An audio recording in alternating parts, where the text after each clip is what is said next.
Hello, xin chào các bạn đã quay trở lại với review 5 phút. Trong Giả Thiên, có lẽ có rất nhiều người theo dõi còn đang mơ hồ về sức mạnh của Diệp Phàm đúng không các bạn?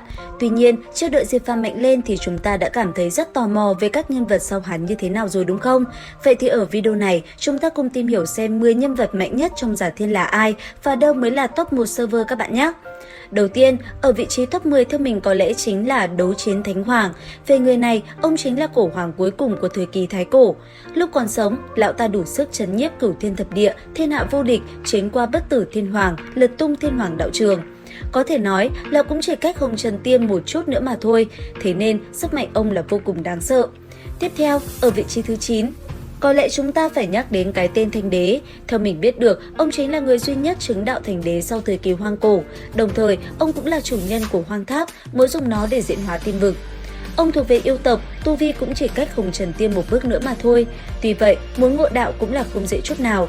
Kế tiếp, ở vị trí thứ 8 theo mình, đó chính là thế giới kỳ dị Hồng Trần Tiên. Về nhân vật này, mình nắm được khá ít thông tin. Thế nhưng theo mình biết, đây chính là cừu địch của Vô Thủy Đại Đế. Tuy nhiên đến cuối cùng vẫn bị Vô Thủy Đại Đế chấm dứt sinh mệnh. Tiếp theo, ở vị trí thứ 7 phải kể tới Bất Tử Thiên Hoàng, một nhân vật cực mạnh. Về người này mình cũng không biết nhiều, chỉ biết khi xưa, ông ta dựa vào tu vi của mình mà bệ nghệ chư thiên. Vì thế mà rất nhiều người sau này học theo mà lấy biệt hiệu Thiên Hoàng. Kế tiếp, ở vị trí thứ 6 theo mình đó chính là lão đạo sĩ mập vô liêm sỉ Đoạn Đức, kẻ đã khiến Diệp Phàm chịu nhiều trái đắng nhất Giả Thiên. Về người này, ông có tu vi Hồng Trần Tiên, một kẻ khá mạnh, thế nhưng tính cách lại vô cùng tấu khể, xưng hiệu là Minh Hoàng Đoạn Đức. Ở bên thế giới hoàn mỹ, đời thứ nhất lão chính là Tào Vũ Sinh, một người bạn rất tốt của Thạch Hạo. Đến đời thứ hai, hắn là Minh Hoàng sức mạnh khủng bố vô cùng. Sang đời thứ 5, hắn ta chính là Đoạn Đức, lão đạo sĩ chuyên đi trộm mộ kiếm bảo vật. Đây cũng là thời đại hắn để lại dấu ấn nhất khi có nhiều đất diễn. Từ ban đầu, hắn cứ gặp Diệp Phàm là tính kế, nhưng sau lại trở thành bạn. Tuy vậy, hắn lại cấu kết với Hắc Hoàng làm nhiều việc xấu.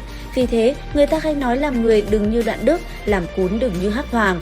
Kế tiếp, ở vị trí thứ 5 đó chính là Vô Thủy Đại Đế. Ông nổi đanh với câu nói cuối đường tiên lộ ai vấn đỉnh. Nhìn thấy vô thủy đạo thành không. Với người này, ông chính là vị đại đế cuối cùng của nhân tộc thời kỳ hoang cổ và cũng là người mạnh mẽ nhất, trấn áp cửu thiên thập địa, không có kẻ địch nào mà ông không đối phó được, cả đời vô địch bất bại. Cường đại như địa phủ, truyền thừa vạn cổ tuế nguyệt, gặp Vô Thủy Đại Đế cũng không dám đối kháng. Tiếp theo, ở vị trí thứ 4 trong danh sách này đó chính là Diệp Thiên Đế Diệp Phàm. Nói đến đây, hẳn là nhiều người sẽ tò mò vì sao hắn là nhân vật chính nhưng lại chỉ xếp thứ 4 trong Giả Thiên thôi đúng không? Và tất nhiên mình cũng vậy, chỉ biết rằng Diệp Phàm vừa khi nhập map Giả Thiên đã là thái cổ thánh thể trời sinh khó tu luyện. Thế nhưng về sau, bằng sức mạnh hơn người, hắn ta vẫn có thể tu luyện và bước tới đỉnh vinh quang. Đến đời thứ 8, Diệp Phàm đạt thành tựu Hồng Trần Tiên.